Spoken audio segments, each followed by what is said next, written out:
¿Qué tal? Les habla Jorge Gestoso. Bienvenidos a este programa especial desde Ciudad de México, donde le estaremos sacando una radiografía a la salud en México con otro notable invitado, el doctor Juan Manuel Lira, experto en salud. Doctor, gracias por estar con nosotros. Al contrario, Jorge, el agradecido soy, un saludo a todo el auditorio. Rápidamente, ¿cómo le sacamos una radiografía al estado de salud hoy en México? Pero empecemos por cómo encontró esa radiografía la salud del pueblo mexicano cuando Andrés Manuel López Obrador llega al poder hace 6 años. Sí, exactamente hace 6 años estuvimos viviendo hechos inéditos como el que estamos viviendo hoy con la elección para la presidenta de la República que ganó la doctora Claudia Sheinbaum. Recordemos que cuando llegó la administración del presidente López Obrador, recibimos un estado de salud completamente caótico y desmantelado. Para que el público lo recuerde, recibimos más de 300 unidades médicas entre hospitales, clínicas, centros de salud desmantelados. Eso quiere decir que eran cascarones, elefantes blancos reumáticos, donde no había ni personal, muchas veces no había ni equipamiento, y mucho menos había la infraestructura para dar consultas a la población. Perdón, y veníamos de un gobierno neoliberal de derecha en donde no cree que apostar al Estado para que se ocupe del derecho a la salud del pueblo es un derecho, sino que hace todo eso, lo desmantela. Sí, claro, y no solamente yo diría de una administración anterior, sino venimos de más de 5 o 6 administraciones, casi 30 años de un neoliberalismo en México que afectó realmente la salud en México y ocasionó una desigualdad social en salud, en lo que muchos tenían los grandes centros hospitalarios privados que hay en México y pocos tenían el servicio público, o sea, que estaba desmantelado. Era privada la salud. Sí, por supuesto. Después no era supuesto. No, era privada. Que era lo que quería la candidata Xóchitl Gálvez, regresar con el famoso tarjeta rosa del nuevo Seguro Popular, era regresar nuevamente a la privatización de salud que habíamos pasado después de la salud como el paciente como un cliente y no como un paciente. Sí, recordemos que el sistema neoliberal no de manera peyorativa, sino académica, porque así se maneja académicamente como un modelo económico, político y social. En el caso específico de la salud, ve a eso a las personas como una mercancía. No lo ve como lo que somos, seres humanos que pensamos, reímos, sufrimos, gozamos, sino simplemente como el tema monetario. Por eso, cuando llegó Andrés Manuel en 2018, nos encontramos con eso, un sistema mercantilizado, donde se veía la salud, como bien dices, como una mercancía y no como lo más preciado que tenemos los seres humanos. Y le llueve nada menos que la pandemia del COVID. ¿Y qué demostró respecto a cuán equipada está la salud pública para atender un evento de ese nivel? Sí, qué mejor que nada que haces la pregunta, Jorge, porque cuando empezó esta administración, el presidente López Obrador y su equipo de salud me nombraron como el jefe de salud del Instituto Mexicano del Seguro Social en toda la República. Íbamos avanzando 1 año y medio cuando nos cae la pandemia, donde nos frenó toda esta idea progresista que traíamos. Nos cayó la pandemia y lo que nos demostró fueron 2 cosas: que los sistemas públicos deben de estar completamente consolidados para que atendamos mejor una pandemia. En México no lo estábamos, pero logramos hacer una unificación de todos los sistemas de salud, llámese el Instituto Mexicano del Seguro Social, el ISSSTE que atiende a los trabajadores del Estado, e incluso con alguna participación privada. Y es lo que nos demostró la pandemia, que la unificación del sistema tiene que ser para una futura pandemia. Ahora, también un tema que sigue vigente hoy es el déficit de especialistas, por ejemplo. Bueno, eso es otro de los grandes problemas que recibimos. Tenemos en México un déficit de 250,000 especialistas médicos, de especialidades médicas y casi 30,000 médicos generales. Se ha avanzado mucho en este gobierno de la Cuarta Transformación. En estos 5 años se han contratado casi más de 50,000 médicos para brindar atención a la población, sobre todo que no tiene seguridad social. Sin embargo, se tiene que trabajar en formar más recurso humano, porque lo contrario, tenemos un desbalance entre los médicos que necesitamos y los médicos que estamos formando. Y en ese sentido te puedo decir que en el caso específico del IMSS, que es el que forma más recurso humano para la salud en México, hemos formado más de 20,000 médicos en estos 4 años que ya están saliendo, porque mínimo tienen que estar 4 años estudiando, y con eso estamos avanzando para darles más atención médica, sobre todo en la falta de personal a toda la población que necesita, sobre todo ahora con lo que vamos a llamar el IMSS Bienestar. Bueno, justamente te iba a preguntar eso. Primero, ¿qué es exactamente la sigla IMSS y qué es el IMSS Bienestar para quienes nos ven fuera de México puedan entender de qué se trata y dónde estamos? ¿Y qué significa, digamos, como proyecto? Seguro. Antes de que llegáramos a este gobierno existía una cosa que se llamaba Seguro Popular, que era la institución, digamos, que brindaba atención a la población que no tenía seguridad social. Pero realmente como tal no tenía hospitales, simplemente era un financiador. Tenía un recurso y pagaba mayoritariamente a los servicios privados la atención.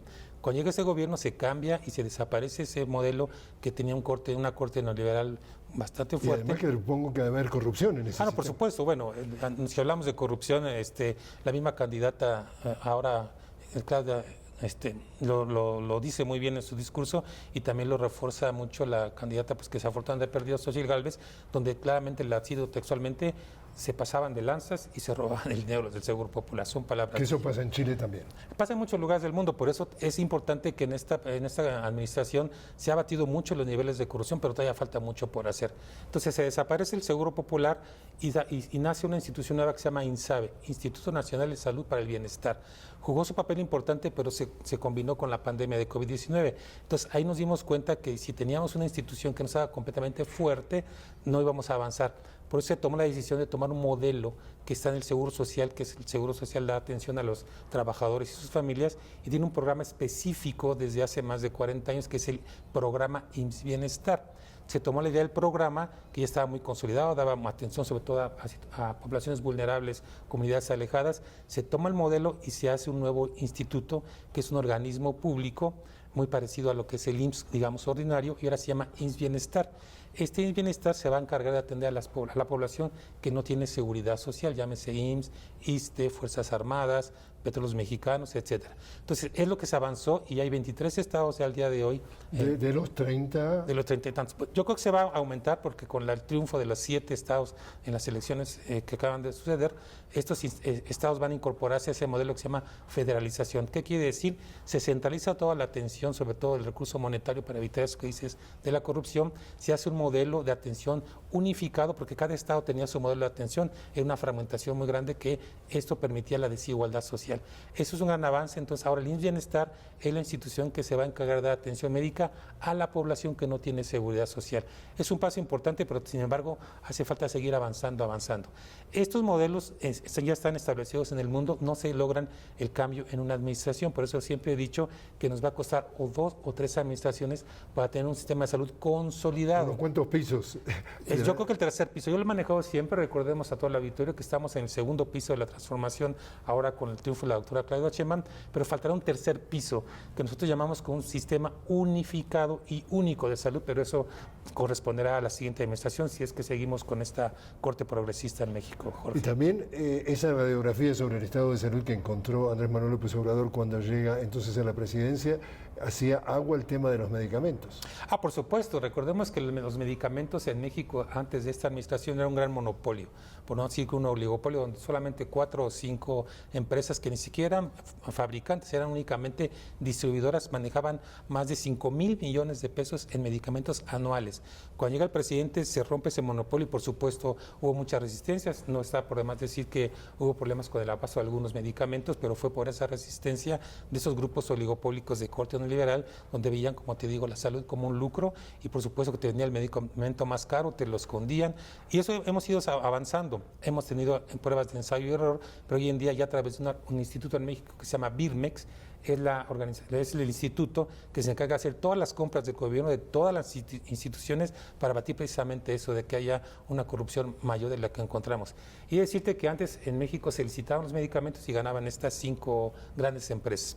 Hoy se acaba de hacer una licitación hace poco, más de 2 meses, donde ya 17 empresas son las que surten al gobierno. Entonces se rompe ese monopolio, se abre la industria farmacéutica para que sean más distribuidores los que nos están dando medicamentos. Entonces yo creo que también es un gran avance durante esta administración. Y cuando estábamos en esa época de COVID, ¿se llegaron a fabricar medicamentos en México? No, ese es un gran tema porque no fue un tema solamente en México, para el auditorio fue un tema a nivel global. Ya está completamente estudiado que las sales que producen los medicamentos vienen principalmente de Asia y de China. Cuando hubo la pandemia sí hubo un desabasto a nivel generalizado, no solamente fue en México. Y los que más sufrimos fuimos los países de ingresos medios, sobre todo los latinoamericanos, los de África subsahariana. ¿Por qué? Porque las sales como no llegaban y se cambió toda la cadena de producción de medicamentos hacia medicamentos para el COVID, entonces sí hubo una disminución drástica de medicamentos para la diabetes, para la hipertensión, antibióticos, pero esto, repito, no fue una situación global. Sí la pandemia vino a trastocar el tema de los medicamentos, pero ya se está trabajando y hoy en día yo creo que vamos muy avanzados y yo creo que en la próxima administración eso tiene que regularizarse al 100%. ¿Qué es esto de la megafarmacia? Sí, esta megafarmacia es diferente a lo que, digamos, la gente lo entiende. No es una gran farmacia donde llegas y tocas la puerta y le dices, deme 2 mejorales, 2 aspirinas, 2 omeprazoles. No, El nombre correcto es CFEDIS, Centro Federal de Distribución y Almacenamiento de Insumos Médicos para la Salud. Es un nombre muy largo, pero coloquialmente el presidente lo dice como una farmacia para que se entienda. Este es un centro donde se manejará y se está manejando ya hoy todos los insumos médicos de todo el país, de todas las instituciones, desde un medicamento sencillo hasta un medicamento muy caro, medicamentos sobre todo que se llaman de alto costo, que había mucho robo, como dice, se los lleva. Entonces, esto hace que estén en un solo sitio, pero no significa que de aquí tengan que salir a todos los hospitales que tenemos en toda la República. La distribución, la cadena se hace como se ha hecho durante muchos años, pero si en algún lugar falta, sí se puede mandar directamente de la megafarmacia, digámoslo así, a ese lugar para que tengamos ese medicamento en tiempo y forma. Pero esto no significa que todos los medicamentos, que son miles de millones de piezas en México, recordemos para el auditorio que México tiene 130 millones de habitantes que día a día reclaman atención médica. Entonces, el medicamento que se distribuye en todo el país no es por la megafarmacia, es a través de una logística muy diferente y muy grande. Si falta un medicamento, sí, por supuesto, la megafarmacia puede suplir esa parte que se conoce como el último tramo o la última milla, cuando ya el medicamento tiene que estar en tu mano, Jorge, o auditorio, para que lo utilices. Si hay falta, la megafarmacia sí puede jugar un papel importante, pero no en todo el ciclo del abasto del medicamento, como pretendieron denostar, sobre todo los que están a favor, en contra más bien del proyecto del presidente López Obrador. Hagamos un ejercicio a efecto de que quienes nos vean puedan entender. Yo soy un ciudadano de a pie, un ciudadano que pertenezco a los sectores más marginados. Me siento mal. Empecemos por el principio. ¿Voy a un hospital público?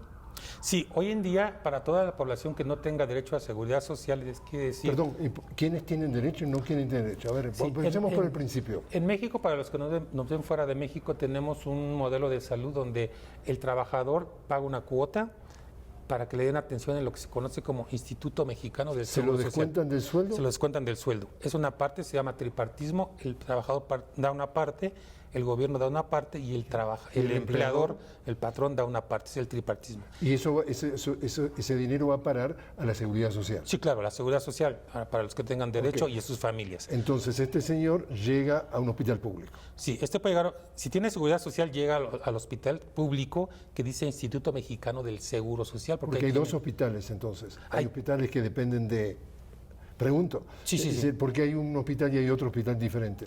Ese es el siguiente paso, por eso quiero decirle al auditorio que todavía estamos fragmentados. No tenemos como en otros modelos, por ejemplo, Dinamarca o Canadá, Costa Rica o Brasil, incluso más hacia nuestro continente, donde tienes un sistema único, donde cualquiera puede ir a cualquier hospital. Aquí todavía no.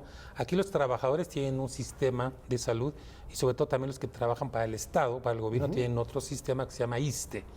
Y los que no tienen ni siquiera ISSSTE o IMSS, tienen un sistema que antes era el Seguro Popular. Hoy ya se cambió y se llama IMSS Bienestar.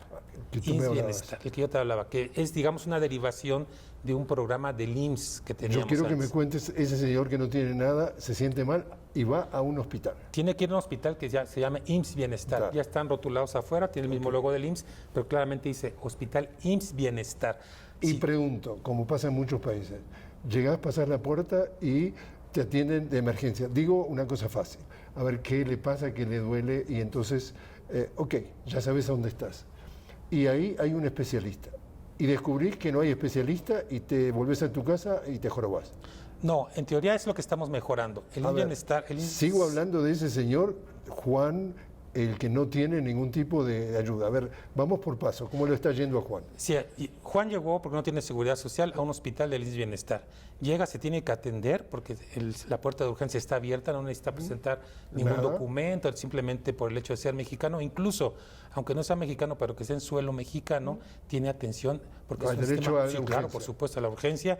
Se atiende y si su urgencia requiere una atención de más alta especialidad, el IMSS Bienestar ya tiene hospitales de alta especialidad, 5 que se han adherido ahora, están en Zumpango, están en diferentes lugares de México. Se puede llevar a ese hospital, pero si queda muy lejos, a través de convenios de colaboración con el IMSS, digamos ahora ordinario, el que atiende a los que tienen derecho al seguro, se puede atender el paciente, se puede enviar. Es el siguiente paso que la doctora Claudia llama como el segundo piso de la transformación. Y esto se hace a través de unos centros, se llaman Centros Coordinadores de Salud para el Bienestar. Es un modelo que está muy ya estudiado, por ejemplo, en Brasil o en Canadá, donde dicen, necesita Juan atención médica, sí, pero no tenemos aquí el cardiólogo para un infarto, pero tiene el Seguro Social o el Instituto de Cardiología. A través través del centro coordinador se busca la fecha más próxima, o si es Para que lo atienda para que lo Juan. atienda así. Y no le cobran. Y no le cobran, sí, por supuesto. Es otro de los grandes avances de esta transformación, que todo el sistema tiene que ser gratuito. La gratuidad está avanzando, cada día se están quitando lo que se llamaban cajas de cobro. Había como cualquier centro comercial en el hospital, una caja, pasabas y pagabas. Hoy ya se está eliminando, van más del 70-80% de eliminación de estas cajas de cobro, faltan algunas todavía, pero esos es los que tenemos que seguir avanzando, sobre todo para esta segunda administración de la 4T. Juan Manuel, te invito a hacer una pequeña pausa. Seguro que sí. Estamos hablando con el doctor Juan Manuel Lira sobre el estado de salud del cuidado médico aquí en México. Estamos hablando desde Ciudad de México tras las elecciones presidenciales de días recientes. Enseguida regresamos.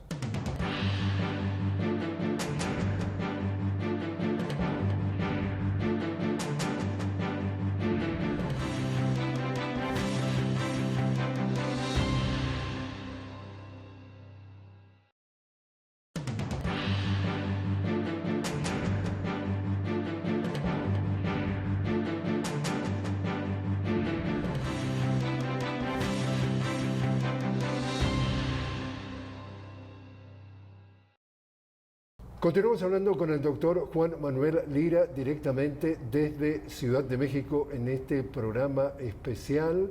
Justamente le estamos sacando una radiografía al estado de la salud en México.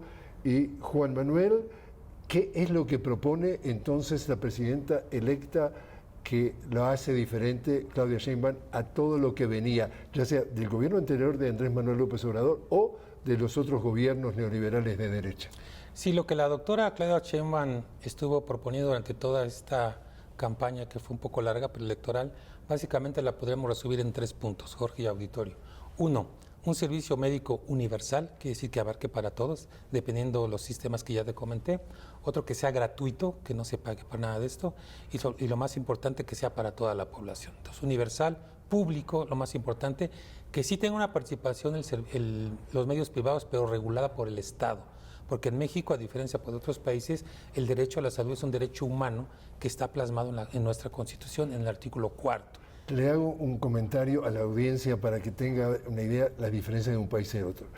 Como tú sabes, yo estuve viviendo varios años en Estados Unidos y me acuerdo perfectamente de un debate presidencial que era Obama y John McCain. Y la pregunta fue sobre qué pensaban sobre el estado de salud. Obama dijo es un derecho humano, McCain dijo es un privilegio. En Estados Unidos se considera en buena medida el cuidado de salud un privilegio que hay que pagarlo. Te interrumpí, pero simplemente para hacer un desvío. Sí, eso que tú dices de privilegios es una idea completamente neoliberal. El privilegio es hablar de dinero. Si tienes tu dinero, tienes el privilegio de atenderte. En México eso ya está completamente borrado a partir de esta administración. Debe ser un sistema público donde la tutela del Estado sea el que garantice ese derecho humano, porque lo tenemos todos los mexicanos plasmados en nuestra Constitución. Y eso es lo que la doctora Claudia Sheinbaum ahora propone como segundo piso, o la continuidad con cambio. Hay que continuar haciendo lo que se ha hecho bien, y aquellas cosas que tengamos que mejorar hay que cambiarlas, y eso es lo que estamos proponiendo ahora para este segundo periodo que le tocará a la doctora Sheinbaum. Para ser abogado del diablo, cuando todo depende del Estado, dicen los neoliberales, la derecha, te meten la mano en el bolsillo, te sacan plata, no funciona nada, la roban, son una manga de corruptos y, en definitiva, cuanto menos participe el Estado, más eficiente es prácticamente cualquier aspecto. Y el de la salud también es... ¿Cómo le respondo? Sí, eso puede ser manejado desde dos puntos de vista, Jorge Auditero. Desde un punto de vista ideológico o desde un punto de vista científico y académico. La ideología la voy a dejar un poco al lado porque puede tener cada quien la libertad de pensar la ideología de izquierda, derecha o centro. Yo voy a centrar más en el comentario desde el punto de vista académico. Las grandes revistas del mundo, en el área médica, por ejemplo, British Medical Journal, The Lancet, o Nature, que son las top, digamos, en estos temas de salud, ya han demostrado y lo ratificaron hace un mes y medio las 3 revistas, que aquellos sistemas de salud donde se mete la mano el privado son los que tienen los peores resultados en salud de la población. Entonces, si eso lo vemos desde el punto de vista académico, no es la vía el servicio médico privado a través de una ideología neoliberal la que va a rescatar a los pobres. En México recordemos que tenemos un eslogan que es por bien de todos, primero los pobres, y lo vamos a seguir aplicando porque tenemos más de 60 millones en condición de pobreza y muchos más en condición de pobreza extrema. Aunque se ha avanzado, tenemos todavía mucha gente que tiene una falta de acceso a la salud. Entonces no podemos virar hacia que el modelo privado sea el que favorezca esto en relación a lo que tú preguntas. Pero sin embargo tampoco estamos peleados con los privados, eso que quede claro. O sea, sí tiene que haber una participación, una coordinación, pero la tiene que tener el Estado. A diferencia de otras administraciones donde la coordinación del poder en la salud lo tenía el sistema privado a través de una cosa que en México se llama Funsalud, que es una fundación donde están los grandes corporativos transnacionales y eran los que decidían el secretario de gobierno, qué modelo de salud, dónde iba el financiamiento. Eso ya afortunadamente lo logramos contener en esa administración y ahora lo vamos a tener que superar con la doctora Claudia También, Sheinbaum. de una manera muy sencilla y pintando con pinceladas muy gruesas. Cuéntanos el estado de salud hoy por hoy de un mexicano promedio en cuanto a qué es lo típico, qué no es lo típico, la diferencia entre el estado de salud de un hombre y de una mujer, expectativa de vida, cómo ha evolucionado o involucionado a través, digamos, de una década o de las últimas décadas. ¿Cómo lo resumes? En México las políticas neoliberales de más de 3, 4 décadas, sobre todo las últimas 2, hicieron que el estado de salud de los mexicanos fuera a la baja. Somos de los primeros países en el mundo con los más altos índices de obesidad, sobrepeso y por supuesto todas las enfermedades que derivan de eso, como es la hipertensión arterial, la diabetes mellitus y las enfermedades pulmonares, porque es un país que se utiliza mucho el tabaco o hoy en día los vapeadores. Todo esto en su conjunto ha ido evolucionando en los últimos, digamos, 10 años y tenemos hoy condiciones de salud en los mexicanos que no habíamos visto en décadas. Esto nos agarró en la pandemia, Jorge y público, y lo que ocasionó es que tuviéramos una mortalidad muy alta en México por estos factores que sí nos afectaron mucho. Y repito, no lo digo yo, también lo dice la revista The Lancet, donde acaba de sacar un artículo que si en México hubiéramos tenido los niveles de obesidad y sobrepeso de hace apenas 10 años, la mortalidad hubiera sido realmente muy baja. Entonces sí juega un papel muy importante y es uno de los grandes retos, atacar esas enfermedades que llaman enfermedades crónicas no degenerativas, como las que te acabo de decir, como el cáncer, por supuesto, y entonces tenemos que hacer ese viraje, pero no lo vamos a hacer de la noche a la mañana, o sea, para acabar con estas consecuencias que dejaron a la salud de México los gobiernos anteriores, como te digo, tienen que pasar algunos años, pues está trabajando y vamos avanzando en eso y vamos a seguir avanzando más. En materia de expectativa de vida, hombre y mujer, ¿hay ya una cifra? ¿Cuántos años es la expectativa promedio de un hombre y de una mujer en México? En México, antes de la pandemia, decirle al auditorio que teníamos la expectativa de vida de 75 años para las mujeres y 74.2 para los hombres. Desafortunadamente, con la pandemia bajamos, hay que reconocerlo, se bajó 4.7 años, digamos, de manera general. Afectó un poquito más a las mujeres, hay que decirlo, porque tienen, digamos, una condición mayor de obesidad y de más carga genética hacia la diabetes.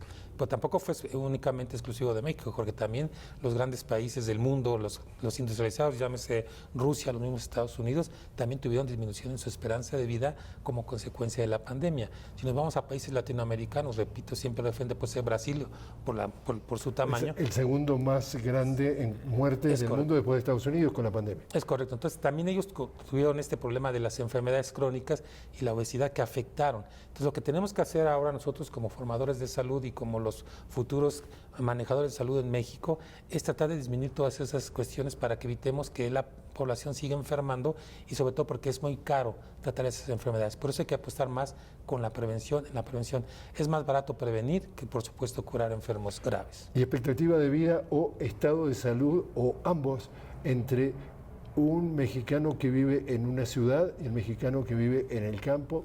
Te cuento simplemente algo que tú sabes. Por ejemplo, citan detalles, por ejemplo, en un país, entre comillas, desarrollado, o que llaman desarrollado, como el Reino Unido. En Londres puede haber una diferencia de 10 años de expectativa de vida entre un barrio acomodado de Londres y un barrio de marginados. Sí, me das pie para volver a recordar que en México tenemos esta frase que por bien de todo, primero los pobres. Porque efectivamente hay una gran desigualdad que yo llamo desigualdad social. Y en el caso específico de tu pregunta, no es lo mismo que vivas en una gran ciudad como Ciudad de México, a que vivas, por ejemplo, en los Altos de Chiapas, donde hay niveles de marginación, o en Guerrero, en la zona de la montaña, donde efectivamente la disparidad disparidad en la esperanza de vida puede ser hasta de 7 años y afecta más a las mujeres de condición indígena y que no hablan español. En México tenemos mucha población que todavía habla dialectos o lenguas autóctonas de su localidad y eso se conoce como una diversidad cultural. Las personas que todavía tienen esa condición, que no pueden ir a un consultorio y hablar en español, tienen niveles de expectativa de vida muy bajos. ¿Por qué? Porque prefieren no ir al consultorio porque no hay una empatía con el médico y eso también se está logrando hacer a través de traductores de las lenguas para evitar esa desigualdad. Pero en concreto tu pregunta es, tenemos entre 5 y 7 años, dependiendo la zona, de diferencia, sí, de la expectativa de vida y la esperanza de vida al nacer en una ciudad grande a las zonas rurales en México, que todavía siguen siendo muchas. ¿Vale la pena hablar del fentanilo? Sí, vale la pena hablar de fentanilo. El fentanilo en México, a pesar de que siga lo contrario, sí se produce, hay que reconocerlo, pero no las cantidades que se producen, por ejemplo, en otros estados. México sigue siendo un país de tránsito de fentanilo. Y desde el punto de vista de la salud pública, en México aún no representa el problema como representa, por ejemplo, en Estados Unidos o Canadá. Pero en México sí tenemos ya algunas zonas digamos, que tenemos que tener mucho cuidado, sobre todo en la frontera. Tijuana, toda la zona fronteriza, sí hay algunos casos donde se está incrementando, pero no son tan alarmantes como lo que se está viendo, por ejemplo, en Estados Unidos. Doctor Juan Manuel Lira, muchísimas gracias por haber estado con nosotros. No, al contrario, lo agradecido soy yo y, por supuesto, saludar a todo el auditorio de Telesur.